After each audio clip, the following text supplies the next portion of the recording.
Efek perang dagang berdampak terhadap kinerja perusahaan manufaktur panel surya di Cina.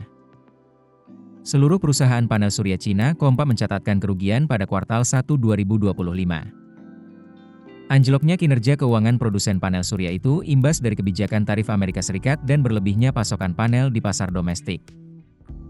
Setidaknya ada 5 perusahaan panel surya terbesar di Tiongkok yang telah melaporkan kinerja keuangannya, dan semua mencatatkan rugi. Mereka adalah Jie Solar Technology Co., Jinko Solar Co., Longi Green Energy Technology Co., Tongwei Co., dan Trina Solar Co. Mengutip Bloomberg, total kerugian 5 pabrikan panel surya itu mencapai lebih dari 8 miliar yuan atau sekitar 18,28 triliun rupiah. Sebagai perbandingan, pada 2024, akumulasi kerugian mereka masih di bawah 2 miliar yuan, dengan 2 perusahaan saat itu masih mencetak laba. Berlebihnya pasokan panel di pasar domestik lantaran kesulitan menembus pasar AS akibat perang tarif.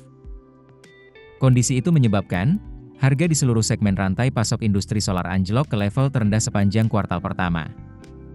Alhasil, terjadi tekanan margin di setiap segmen rantai pasok industri panel surya. Kondisi ini sekaligus menunjukkan bahwa langkah pengendalian produksi yang disepakati puluhan produsen tahun lalu belum efektif. Kondisi yang tak makin baik ini dipicu kebijakan tarif Presiden AS Donald Trump.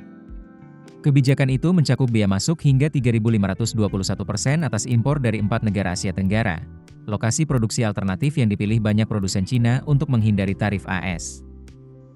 Tarif baru ini diumumkan pada April lalu dan diperkirakan final dalam beberapa pekan ke depan, tergantung hasil investigasi regulator perdagangan AS. Jika disahkan, industri solar Cina bisa menghadapi gelombang relokasi produksi yang mahal. CSI Solar Co., anak usaha Canadian Solar Inc., yang terdaftar di Nasdaq, menyatakan sedang bersiap melakukan relokasi produksi ke kawasan dengan tarif lebih rendah. Jie Solar juga berencana mempercepat ekspansi global, termasuk membuka pabrik di Oman. Sementara Longi Green, produsen solar terbesar Cina memilih menahan rencana ekspansi besar di tengah ketidakpastian perang tarif. Perusahaan ini juga punya pabrik di Ohio, AS, yang dibangun untuk memanfaatkan insentif era pemerintahan Biden.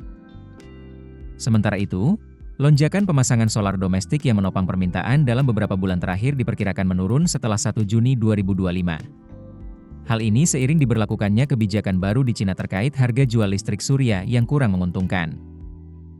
Analis Daiwa Capital Markets memperkirakan, profitabilitas perusahaan solar bisa membaik secara kuartalan pada kuartal 2 2025.